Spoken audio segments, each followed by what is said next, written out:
बच्चों, हमारा जो नेक्स्ट चैप्टर है वो है वैद्युत फ्लक्स तथा गॉस थ्योरम। चैप्टर की शुरुआत करने से पूर्व मैं आप लोगों को दो छोटी छोटी जानकारियां देना चाहूँगा, जिनमें से पहला है क्षेत्रफल सदिश और दूसरा है घनकोण। इन्हीं दोनों की सहायता से हम वैद्युत फ्लक्स तथा गॉस थ्योरम को समझेंगे। क्षेत्रफल सदिश, इनमें से पहला है क्षेत्रफल सदिश। अब तक हमने क्षेत्रफल को अदिश राशि के रूप में लिया है, परंतु यहाँ पर क्षेत्रफल को सदिश राशि के रूप में लिया गया है, या हम क्षेत्रफल को यहाँ पर सदिश राशि से व्यक्त कर रहे हैं।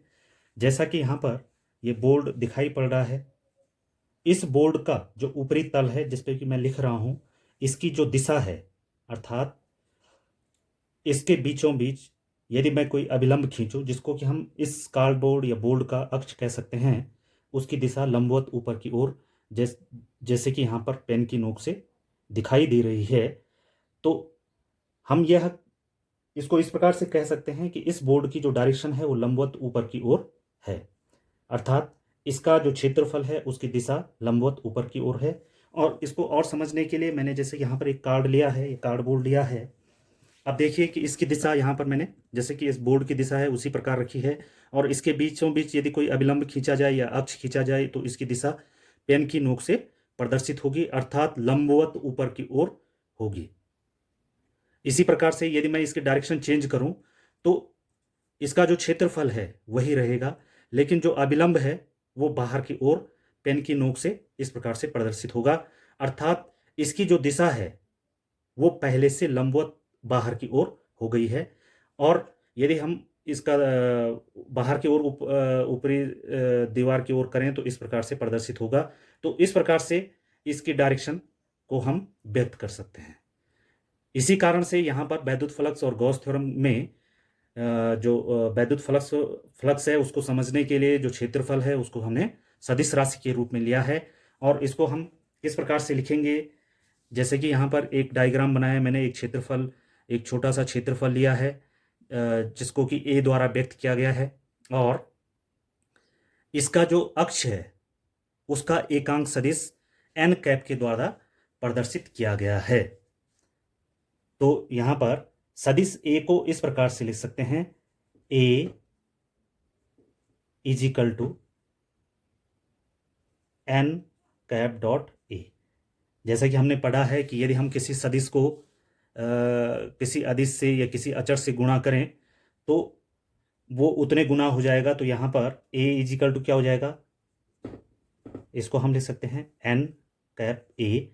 तो ये सदिश ए को व्यक्त करेगा, यानी कि क्षेत्रफल सदिश को व्यक्त करेगा, या क्षेत्रफल का जो परिमाण है उसका सदिश रूप इस प्रकार से व्यक्त किया जाएगा। तो क्षेत्रफल सदिश की परिभाषा हम इस प्रकार से लिख सकते हैं कि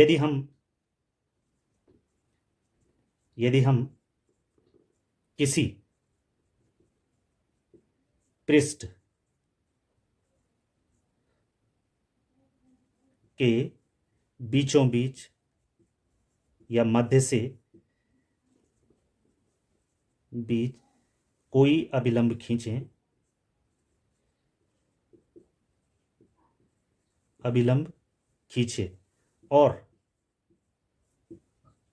और यह अभिलंब तल की दिशा को, यानी कि पृष्ठ के तल की दिशा को, इसको हम इस प्रकार से लिख सकते हैं, पृष्ठ के तल की दिशा को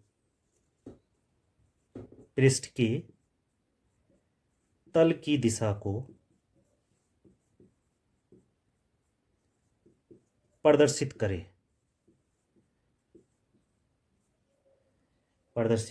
करे तो इसे क्षेत्रफल सदिश कहेंगे। क्षेत्रफल सदिश कहते हैं। तो यह है क्षेत्रफल सदिश। सीधा सीधा यह है कि किसी पृष्ठ के तल के अक्ष की जो दिशा, पृष्ठ के तल की जो दिशा होगी वही जो है क्षेत्रफल सदिश को व्यक्त करेगा। दूसरा है, यह दूसरी परिभाषा है घनकोण। घनकोण किसी गोलीय पृष्ठ के किसी हिस्से द्वारा गोलीय पृष्ठ के केंद्र पर अंतरित होने वाला जो कोण है, ये कोणनुमा जो आकृति है, उसको हम जिस राशि से व्यक्त करते हैं वही घनकोण कहलाता है।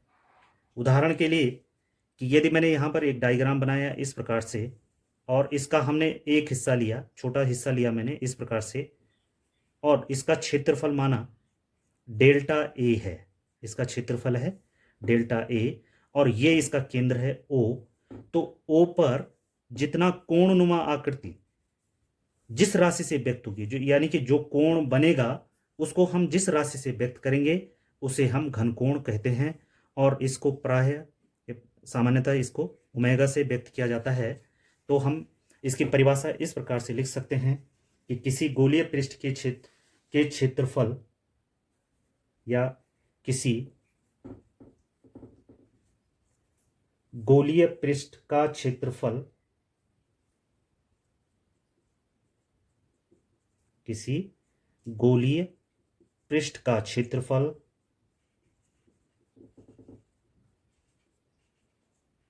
पृष्ठ के केंद्र पर जो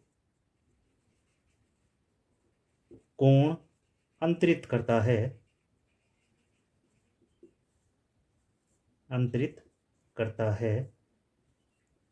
उसे हम जिस राशि से व्यक्त करते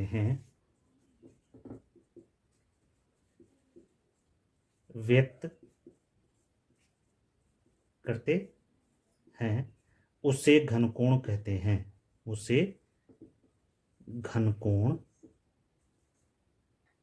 कहते हैं। और इसे हम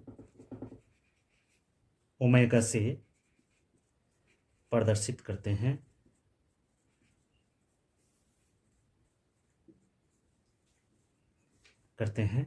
और तथा इसका मात्रक स्टेरेडियन होता है, स्टेरेडियन होता है। हमने कक्षा 11 में जो 7 मूल राशियां तथा मूल मात्रक पढ़े हैं, उसके अतिरिक्त 2 पूरक राशियां और पूरक मात्रक पढ़े हैं। उन्हीं में से 2 जो पूरक राशियां हैं वो कोण और घनकोण हैं। तो कोण का मात्रक रेडियन होता है और घनकोण का मात्रक स्टेरेडियन होता है। और घनकोण के लिए जो सूत्र होगा कि यदि कोई क्षेत्रफल डेल्टा ए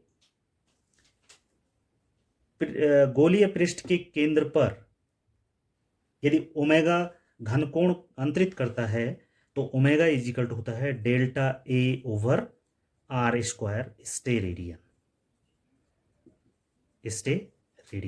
इस सूत्र को हम यहाँ पर इक्वेशन नंबर 1 से रख लेंगे।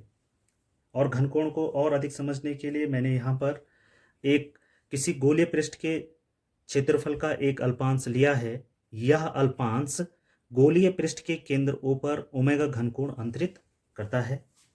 ओ से डी ए पर जाने वाला जो लंबवत जो रेखा है या एकांक जो सदिश है वह एन कैप से प्रदर्शित किया जा रहा है। यहाँ पर एन कैप यहाँ पर एकांक सदिश को प्रदर्शित कर रहा है तथा डी ए का जो क्षेत्रफल सदिश है, सदिश डी ए, जिसको कि यहाँ पर अंडरलाइन करके दिखाया गया है, यह एन कैप के साथ थीटा कोण अंतरित करता है। यदि हम डी ए को वियोजित कर दें तो इसका क्षैतिज घटक और एन कैप एक दूसरे के लंबवत होंगे।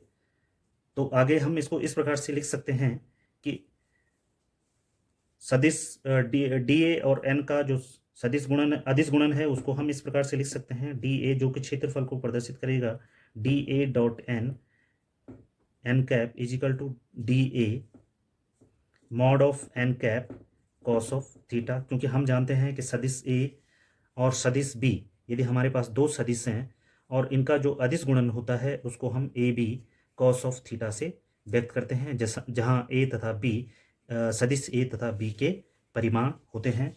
तो एन कैप यहाँ पर एकांक सदिश है, एकांक सदिश जिसका परिमाण 1 हो और उसमें दिशा हो, अर्थात किसी सदिश को यदि उसके परिमाण से हम डिवाइड कर दें तो एकांक सदिश प्राप्त होता है। तो एकांक सदिश का परिमाण कितना होता है? 1 होता है। तो इस यहाँ पर हम लिख सकते हैं D A dot N cap is equal to D A cos of theta.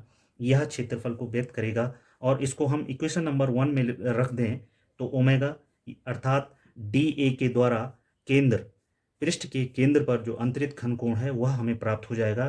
तो यह आ जाएगा D A dot N cap बटे आर स्क्वायर अर्थात D A cos of theta बटे आर स्क्वायर।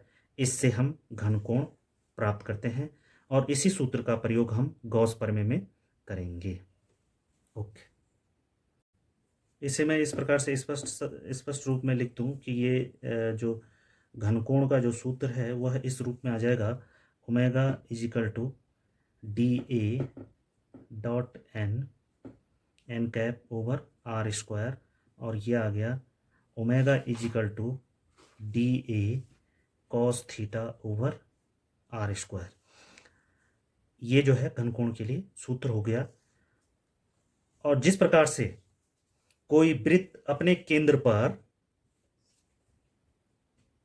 2 पाई का कोण अंतरित करता है अधिकतम, यानी कि यदि हम एक पूरा राउंड लें तो किसी वृत्त की परिधि अपने केंद्र पर 2 पाई कोण अंतरित करती है, उसी प्रकार किसी गोलीय पृष्ठ का यदि हम संपूर्ण क्षेत्रफल लें या संपूर्ण पृष्ठ लें तो वह अपने केंद्र पर 4 पाई का घनकोण अंतरित करता है। यह एक महत्वपूर्ण जानकारी है कि कोई गोलीय पृष्ठ अपने केंद्र पर 4 पाई का अधिकतम घनकोण अंतरित करता है। तो ये था क्षेत्रफल सदिश तथा घनकोण। और इस जो टॉपिक है, इन दो जो परिभाषाएं हैं, इनमें जो मिली हुई जानकारी है इसका प्रयोग हम वैद्युत फ्लक्स तथा गॉस प्रमेय में करेंगे।